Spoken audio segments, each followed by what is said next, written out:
Okay, I'm going to be going over, I don't know why this says practice test. I'm going to be going over the third exam for my class in the summer of 2022. The first question is the rate reaction for nucleophilic substitution of a secondary alkyl chloride would be. Okay, so when I look at this, I'm thinking nucleophilic substitution, so it has to be SN2 or SN1. So I don't have to worry about E1 or E2, luckily. And sorry, just trying to get this lined up. And that makes me think, okay, then I just have to determine SN1 or SN2, and strong nucleophiles favor SN2. And CH3O minus is a strong nucleophile, so I think it's SN2. So the rate law of SN2 is K times the substrate times the nucleophile. So that's what I'm looking for. And that's answer choice C. Okay, and then question 2, what is the correct IUPAC name for the following compound? Let's see, I would try to find the longest parent chain. If I went down here, that would be 6,2, so it's even, so the parent chain is hexane. And then I start looking for substituents. If we numbered it from this side, you'd have 2-methyl, but if we number it from this side, you'd have 2-ene, which is lower, so I'm going to, or higher priority. So I want that one to have the lower number, so 2-ene.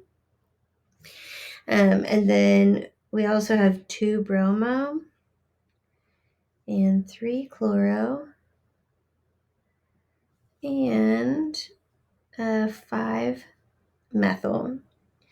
So up to this point, we have 2-bromo, 3-chloro, 5-methyl, 2-ene. So anything, I'm not worried about E or Z yet. I'm going to get rid of anything that's not 2-bromo, 3-chloro. And we know the bromo has to come first because it starts with a B. So all these are 2-bromo, all these are 3-chloro, all these are 5-methyl. And then these are not 2-hexene. So now we've gotten it down to either A or D. So the only difference is if it's E or Z configuration. So bromine is higher. We're just going to look at carbon number 2 in the chain. I've noticed some students not sure where to number, and I remember struggling with that myself. Let me actually grab a separate marker. Okay, so first we're going to look at carbon 2 right here. I'm going to zoom in a little. I think my handwriting is a little small. Yeah, I'll just have to make sure I keep everything scooched up. Okay, so I'm only looking at carbon 2 right here, and the two things that are attached to carbon 2 is a methyl group and a bromine. So the bromine is the higher priority, and the methyl would be the lower priority just by con-angled pre-log. And now let's look at 3, 1, and 2. Okay, so chlorine is a higher priority than the CH2 group because of the atomic weight. So then you cover up the double bond and look and see where the ones are. If they're on the same side of the double bond, like they are here, that would be Z. And if they were on opposite sides, that would be E. So with that, I would say that our answer is D. Z, 2-bromo, 2-chloro, 5-methyl, 2-hexene. Okay, so the next question is consider the following reaction. So right away I see a good leaving group, and I see a nucleophile. It happens to be a weak nucleophile.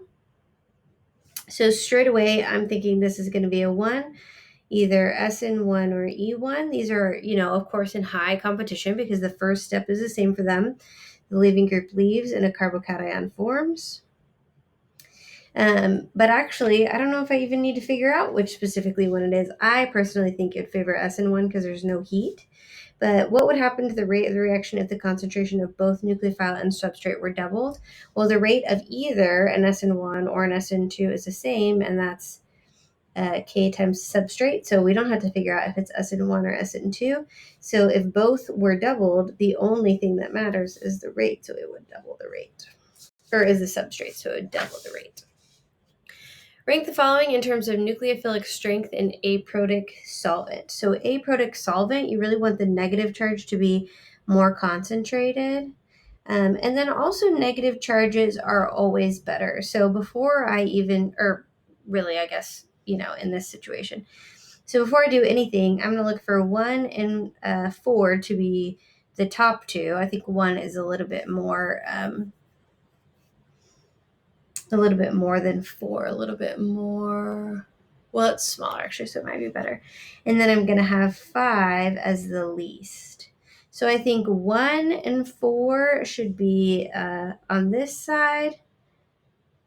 And then I think 5 should be the least. So I can straight up get rid of anyone that doesn't have 5 as the least. So that helps me out because it narrows it down to A and B. And then 2 is on this one is the second.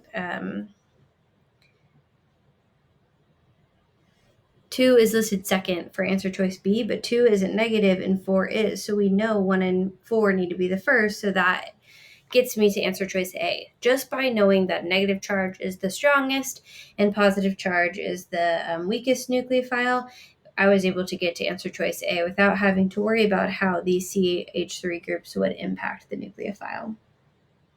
But if you did need to think about that, I usually just go analog to if you were to have like O minus or OH minus. The conjugate acid of these, this one's 16 to 18, and this one is 15.7. So stronger acid is usually the weaker base. So this is a stronger acid, so this would be the weaker base. So I would guess that SH and S, well, I guess that's just SCH3, but I would guess that would follow a similar trend. So this would be the stronger acid, therefore it would have the weaker conjugate base. So you can also reason through that way, but you don't have to. In a situation like this, if you can just eliminate answers, you can get closer. Okay, rank the following compounds from lowest to highest heat of hydrogenation. So when I'm looking at this, I like to fill in the substitutions so I can see if it's mono, di, tri, or tetra. So this is tetra substituted, so this is the most stable. So highest heat is least stable. So it's going from lowest heat, which is most stable. So it wants me to rank from most stable to least stable.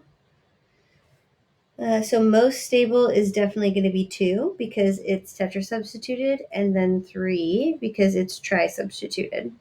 So I'm just based on that, I know that 2 and 3 are going to be some of our first options. And then you might be a little on the fence about 1 and 4 because both of them are di-substituted. Actually, one of them is more stable than the other, but I'm going to wait to address that because I want to show you, even if you're kind of on the fence here, you can eliminate any one that doesn't start with 2.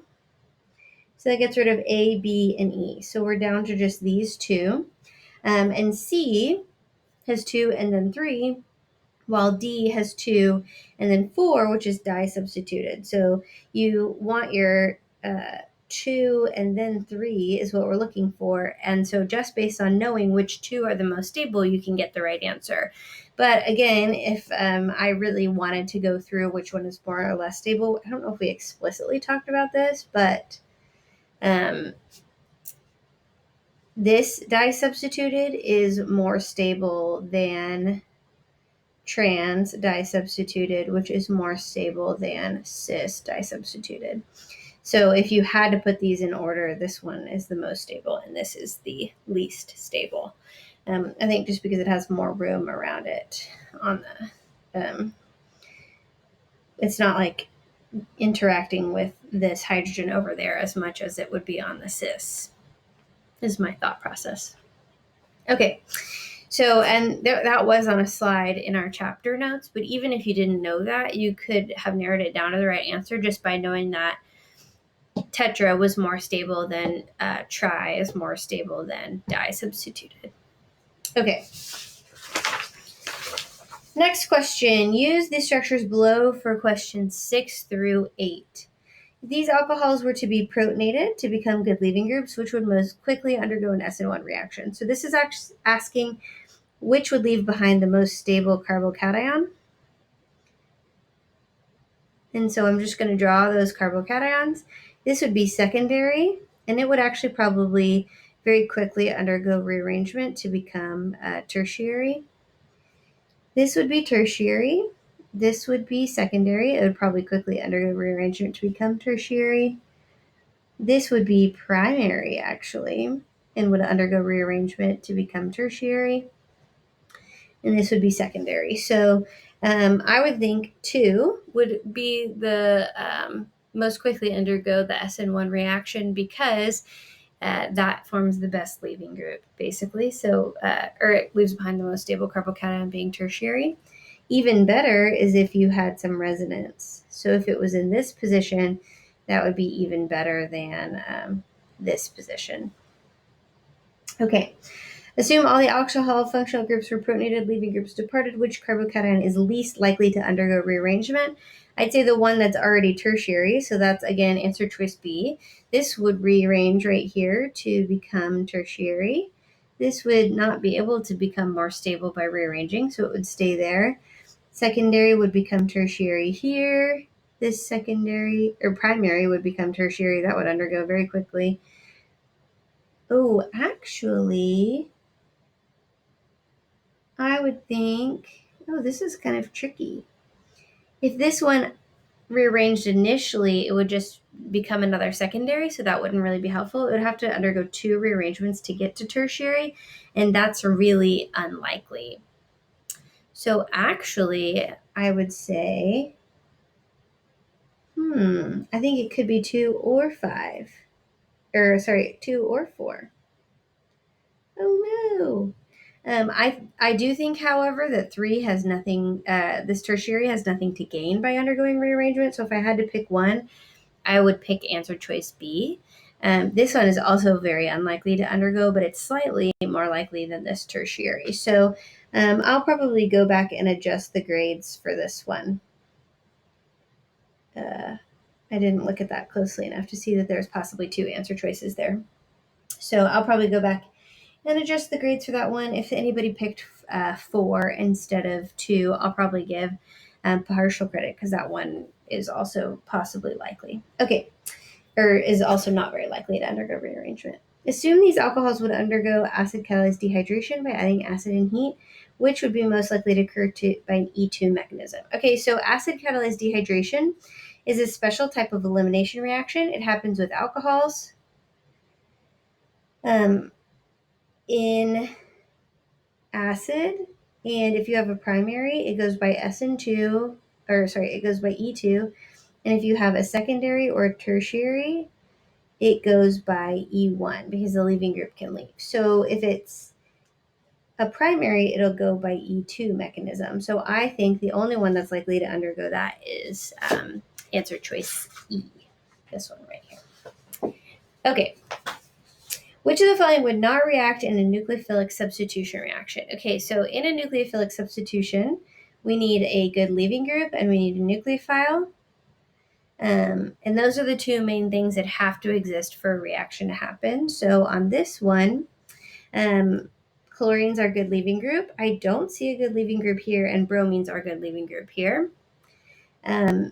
So right away, I'm going to say B is probably my right answer. All of these can act as a nucleophile. Some are better than others, obviously, but this cannot act as a leaving group unless it was acid catalyzed, and it's unlikely to go acid catalyzation, so I'm going to say that that's the least likely to react. Okay, what is the major product of the following reaction? Okay, it doesn't tell us if it's substitution, elimination, or what, so I'm going to look at the nucleophile first to kind of tell. I think it's an SN1 or an SN2 because there's a good leaving group and there's a nucleophile. So just based off that, I know it's going to be in the range of chapter 6 and 7 questions. This nucleophile has a positive counterion, so that's negatively charged, so that's a strong nucleophile. So I'm going to put this in a 2, SN2 or E2, and then it has heat, which makes it go towards elimination. So I think this is going to be an elimination reaction. In an E2 elimination reaction, the two things we have to consider is Zaitsev versus Hoffman, and then also stereochemistry. But actually, we don't have to worry about stereochemistry because these hydrogens are both available to be in the plane with the leaving group. And we don't have to worry about Zaitsev versus Hoffman because there's not two possible products because there's a line of symmetry. There's only one possible product here. So the only thing we have to worry about is just the one elimination product. So your nucleophile is going to come and take one of your beta hydrogens. They're going to leave a double bond and the leaving group will leave. And you'll end up, oh, I did not draw that well. You'll have a double bond, this leaving group has left, and this wedge is still here. So this would be your answer, and that's answer choice B. What would be the major product obtained when trans 1-bromo 6-methyl cyclopentane? Okay, so cyclopentane, 1-bromo, and it's trans, so if bromo is a wedge, 2,3-methyl cyclopentane. Oh wait, it's trans, so that needs to be, bromo needs to be a wedge.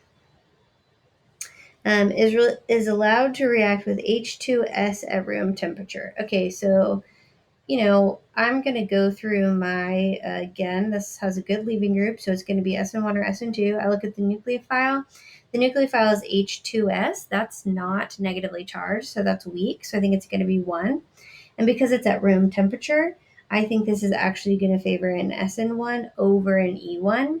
There's a slight possibility it could go to E1, but there's no double bonds that are present in our answer choices anyway, so I don't think E1 is the thing it would go for. But these two are always in competition, but I mean in this question it wouldn't go for E1 because it's not asking about that. It's asking you to pick from the ones present.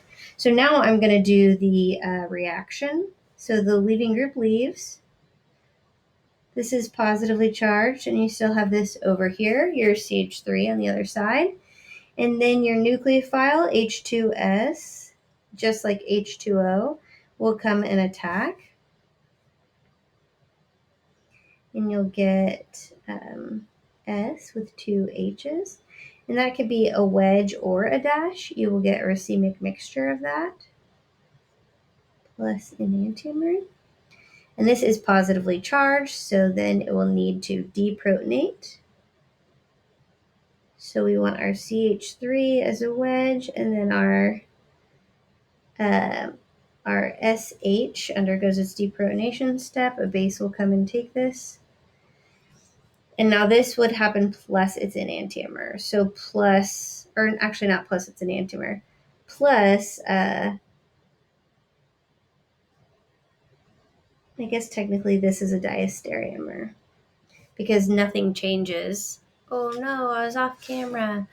Nothing changes on this chiral center over here, but this one turns from a wedge to a dash. So now I have to narrow that down in the answer choices. If bromine's left, that's definitely not right.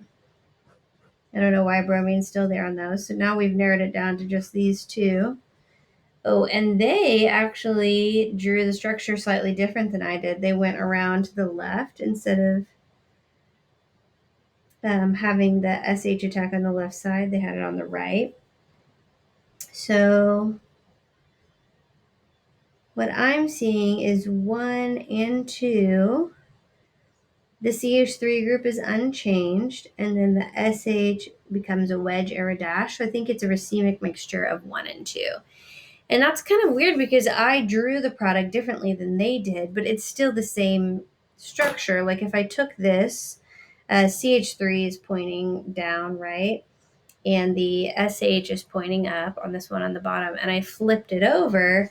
Now my CH3 is pointing up, and my SH is pointing into the page. So these are the same structures. You'll either get them both as wedges or both as dashes, and then one or the other. So we have that both as dashes and one or the other is both present. Okay. What is the major product for the following reaction? So again, I see a good leaving group and I see a strong nucleophile. and I immediately think this is going to be, or a nucleophile, this is going to be an SN2, SN1, E2, or E1, and it's actually letting me pick, or like I have to figure out which one it is. So this is, I look at my nucleophile first. The nucleophile is strong because it's CH3O minus. That's basically just a counter ion that shows that Na plus is hanging out there. So it's going to be 2. It's either going to be E2 or SN2. And heat will tend to take it towards E2. So this is going to be an E2 reaction. So you have to consider two things for an E2, Zaitsev or Hoffman. And then the other thing is a stereochemistry. But in this case, it's Zaitsev product because this is a narrow nucleophile, so we don't have to worry about the Hoffman product. So we can actually get rid of E because it's not the Hoffman product. We can get rid of A because it doesn't even have the OCH3 on it. It's a substitution reaction, but the wrong one. So it's going to be one of these three options. They give us an elimination reaction that's internal. But I'm seeing this, and that seems like it wouldn't happen unless it was an E1 where a carbocation could form to rearrange, because if this is my alpha carbon, this is my beta carbon, and here it looks like a hydrogen was abstracted from the alpha, beta, gamma carbon. So I don't think this one's right either. I think we're only left with answer choice B or D, and we have to use stereochem to see which one of these is favored in the anti-periplanar arrangement. So I'll go ahead and draw this. I'm going to look at it down the carbon 2 to 3 right here. So we have our CH3 going straight up. If our Cl was into the plane of the page and I put it flat, it'll be on my left. And then that means there must be a hydrogen coming out towards me. And then on the top, a CH3 is coming out towards me, so a hydrogen must be into the plane of the page. There's an implied hydrogen here and one here. Okay, so now I'm looking to see if chlorine and hydrogen are opposite each other, and they're not. So I'm going to actually rotate. I'm going to rotate the back carbon. I'm going to put the hydrogen where the CH3 was, so that it's directly across from the chlorine. The CH3 will go down here to where this ethyl group is, and the ethyl group will come up. And I always draw out all of the things that I'm changing when I rotate, just so I don't get mixed up. So CH3 comes down here, ethyl group goes up there, and the hydrogen goes over here. And now these two can eliminate. So the double bond goes right there. And then on the bottom we have CH3 and H. So when I look at that, then I say, okay, well, this kind of doesn't look like either of these. That's weird. But it actually does look like one of them. It's just drawn slightly differently. So instead of worrying about trying to see if it's drawn exactly the same way, what I'm actually going to do is name this because it looks so weird. And if also, I had some students ask questions, but you see how the ethyl and the CH3 are on the same top half? They are trans to each other, and the CH3 and the hydrogen down here are cis to each other. They're on the same side. That's what this stereochemistry really shows you. But so I'm going to go ahead and name whether or not it's E or Z. So let's look at this front carbon right here. The CH2, they're both carbons, but this is attached to one carbon and two hydrogens. This is attached to three hydrogens. So this is the higher priority. And now let's look over at carbon 3. And carbon 3 has a CH3 on one side and a hydrogen on the other. So these are on the same side. So that must mean it's Z configuration. So now I'm going to look up here and see, are these the same as the product I found? There's 1, 2, 3, 4, 5. Oh, that's a hydrogen. 5 carbons. 1, 2, 3, 4, 5 carbons. 1, 2, 3, 4. All of them have 5 carbons, just like mine does, and all of them have an additional methyl group at carbon 3. Or actually, but the proper way to number this would it be from this way? No, I have it numbered right here. 1, 2, 3, 4, 5. So all of them have a double bond at 2 and a methyl group at 3. So I know that these are the same as this, and then I just have to determine, is this E or Z? And we already know that the ethyl group is higher priority than the methyl, and the methyl group is higher priority than the hydrogen. So these are on the same. So answer choice B should be your right answer. It would be tempting to choose C if you just look at this and know the site-Ceph product is formed and draw this bond and leave it looking sort of the way it did when you found it. But you have to rotate the molecule in order to make sure the stereochemistry is right, and that's how we get to answer choice B. Okay, what is the major product of the following reaction? Again, I have to tell if this is SN1, SN2, E1, or E2. So the nucleophile is O minus, and this K is positively charged, so that's strong, so it goes to 2, and then it'd be SN2 or E2, so E2 is favored actually because it's heat, and also because it has a bulky nucleophile. So I'm going to say this is going to take me to E2. So again, for E2, we have to consider site-Ceph versus Hoffman. And the other thing we have to consider is stereochem.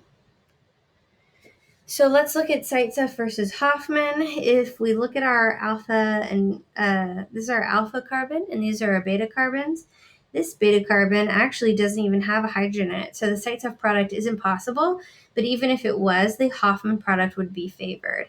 And because there's 3 hydrogens here, we don't have to worry about stereochem because one of them is always going to be in line. So this question is a lot easier, so it should be answer choice C. And this can rotate around the single bond, so whether it's drawn up or not, it's fine either way. Okay, which mechanistic step in the acid-catalyzed dehydration of 3,3-dimethyl-2-butanol is the rate-determining step? The rate-determining step, so this is acid-catalyzed dehydration. So acid-catalyzed dehydration is a special type of elimination. It goes by E1 for primary, E2 for primary, and for secondary and tertiary, it goes by E1. So 3,3-dimethylbutanol, 1, 2, 3, 4, 1, 2, 3, 3-dimethyl-2-butanol. Looks like this. So this is secondary, so this will go by E1. So the first step is the leaving group leaving. Well, actually, the first step is it gets protonated to be a good leaving group, and then the leaving group leaves, and you have a carbocation. So carbocation formation is always the rate-determining step if that happens for a reaction. So I'm going to go with answer choice B, the carbocation forming.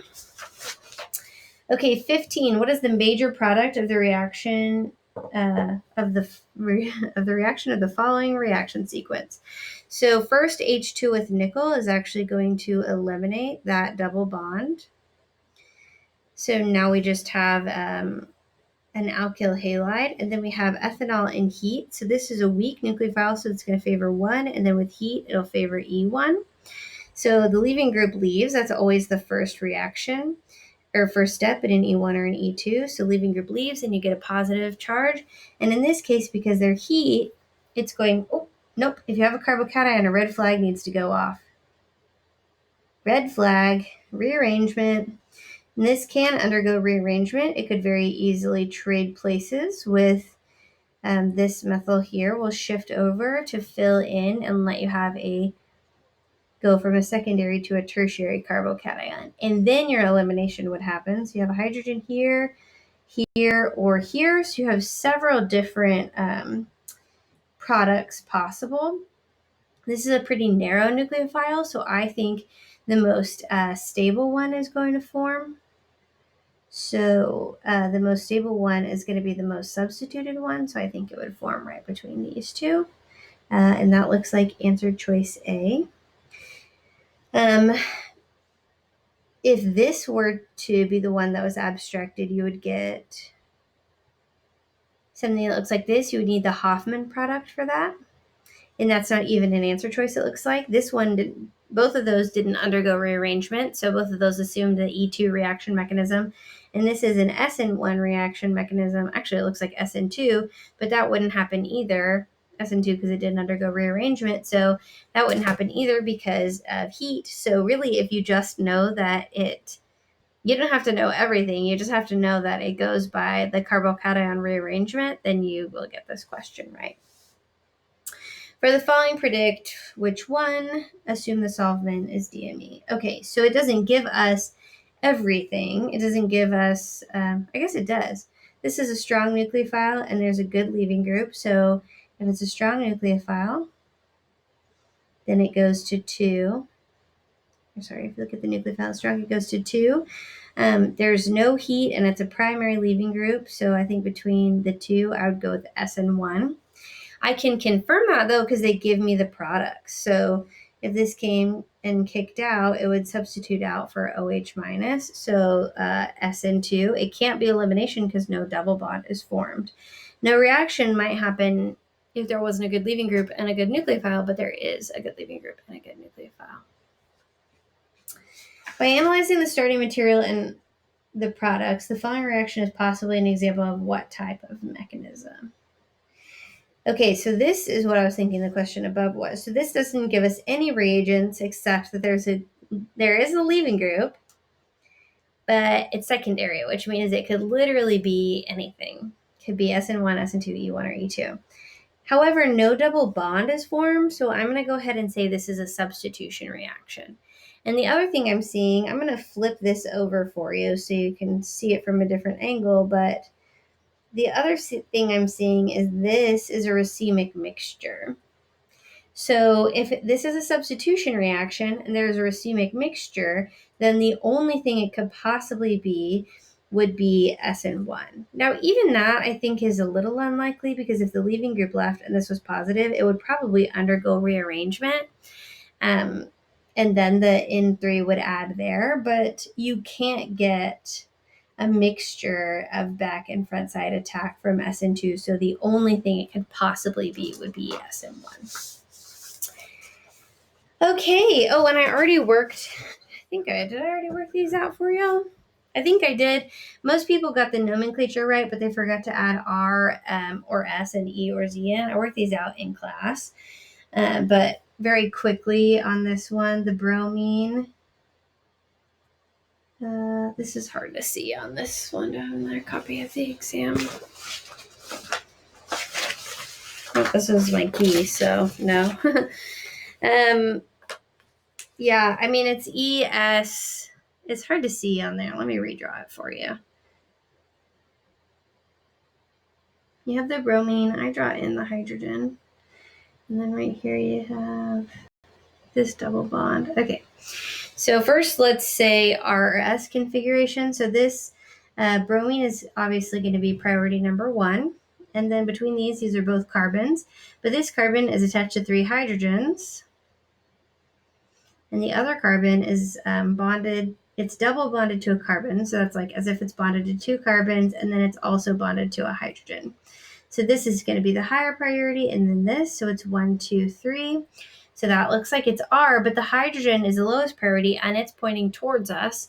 So we're through the looking glass, as one of my students came up with, which I really like. So you have to flip it to where it's the other way or interchange 2 groups and you can come up with S. And now let's look at E and Z configuration. So let's start with this carbon right here. For this one, there's a hydrogen on the bottom, a CH3 on the top. So the hydrogen is obviously the lower priority. And the CH3 is obviously the higher one. And then we'll look over here, and there's a CH3 and a CH2 CH3. So they're both carbons, but this carbon is bonded to another carbon and 2 hydrogens, and this one is just bonded to 3 hydrogens. So that makes this higher priority than this. Okay, so then I cover up the double bond, and I'm getting a 1 and a 2. I'm getting a 1 and a 2 down here. The 1s are opposite the double bond of each other. So if they're opposite, that's E for enemies. Or E and opposite both start with vowels. You can think of it either way. Okay. So suggested nucleophile that would favor SN2. Many people did OH minus, CH3O minus, anything that is negatively charged and pretty narrow, I agree, would favor that. And then it wants us to draw the mechanism. So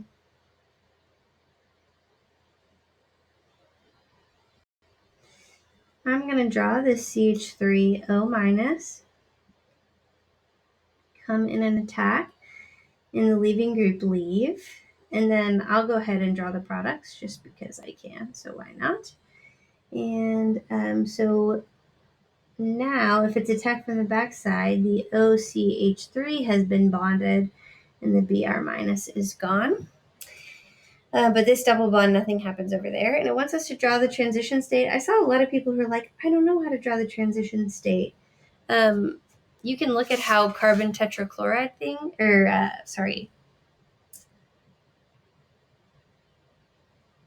there's, what is it called? Trigonal bipyramidal is sometimes drawn like this, as if like one's in the plane of page, one's going back, and one's coming out, and then these two are in the plane of the page going up and down, or it's drawn like this, and there's a wedge coming towards you and a dash going away. That's fine too. On this one, I would have also accepted. I was pretty lenient if I could tell what you're trying to do, but I did say like I want to see more of the transition state here. Goes in the brackets and it looks like this, and I would probably have the hydrogen still here, the bromine still here, and I would probably have this OCH3 coming in from down here, and then the Br leaving. Or you could even have it where these are in the plane of the page. The bromine and the OCH3, which are attacking, are in the plane of the page. And then you have like these being these are both wedges coming towards you, and then there's a dash of a hydrogen going away from you, so you can really see that trigonal bipyramidal. This is probably my favorite way that I've seen it drawn. And then draw the product, including the appropriate stereochemistry. So I already did that right here. Okay. Oh, I forgot I worked this out in class. Oh, here's a fresh one. This one should have it. Okay. So here we go. This doesn't have markings on it. So an SN2 reaction is said to be bimolecular, meaning the rate of the reaction depends on the concentration and nature of the nucleophile. Let me explain why the rate is dependent on both the nucleophile and the substrate. So I would say, I'm just going to say it, I won't write it. I would say something along the lines of the mechanism of an SN2 reaction is such that the nucleophile attacks as the leaving group is leaving. Therefore, the rate determining step is the only step in the reaction, and both the nucleophile and the substrate are involved. That means that if you have more of either the nucleophile or the substrate, they're more likely to interact with each other and the rate will happen faster. Or if you have a stronger, better nucleophile, it will act faster, be more likely to make the reaction happen, and therefore that nature of the leaving group can affect it, or of the nucleophile, and the same thing if it's a better leaving group, that can also affect the rate. So I wanted all of those things. I briefly talked about in class already. Some people put more and thought that I was like, oh, more words, that must mean better understanding. Nope. But if you said facts that were true, I gave, I think, half credit. If you gave some of the causal relationships that I was looking for, and like because of the mechanism is this, then I gave higher credit, and then full credit would be if you touched on all of those things. Okay, the next one, for the following substance, draw all of the possible products from an E2 reaction. So for an E2 reaction, the nucleophile would take either this hydrogen here or one of the two hydrogens here.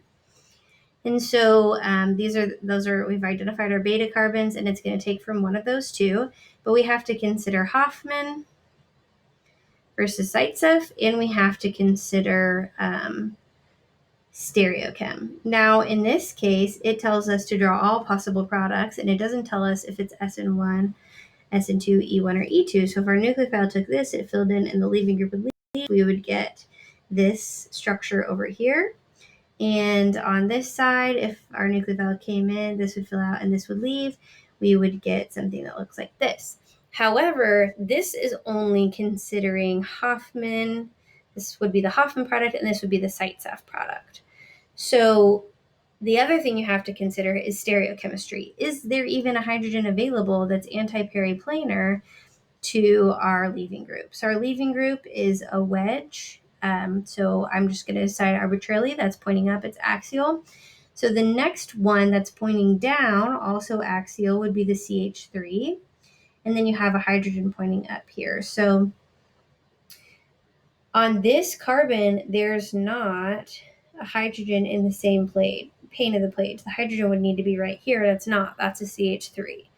So there's not a hydrogen in line for this reaction to have the proper stereochemistry. So the sites have product is actually not possible. So I gave plus 2.5 if you got this product. Oh wait, no, this whole question was worth 5. So this was plus 1.25 if you got this product. And if you didn't draw this one, that was plus 1.25 also. So that was how you got full credit on that one. And then also, I don't think I counted off for this, but I do want to see the stereochemistry there. So here, the stereochemistry on this atom is not affected, so that should still be a wedge. Over here, if this product were to exist, it would be planar. You couldn't still have the wedge or dash because it's now sp2 hybridized. So pay attention to that kind of thing just when you're doing mechanisms in the future. And then the next one is E1 reaction. So E1, we still have to consider that there's a Hoffman or a Zaitsev, but the other thing we have to consider is rearrangement, because the first step here is the leaving group leaves, always in an E1 reaction. And then it will quickly undergo rearrangement. So I'll put the positive charge right there. And then if the positive charge is right here, there's a nice plane of symmetry. So actually, if we took from this side or this side, it would give us the same product, right? So if the nucleophile came and took this and this filled in, it would be the same either way. If I took it from one or the other side, this is actually the same thing. There's not a chiral center there. So there's only one product here. So if you drew both of these, I gave you credit. But if you didn't do rearrangement, I did not give you credit for that. So you could have gotten at least one of them right without doing rearrangement. If you just put your positive charge here and you stole this one, you could have gotten this one right. But if you did one that formed on the other side like this, you would have gotten that wrong. Okay, I think that's it for test 3. I hope this was helpful to you, and please let me know if you have any questions.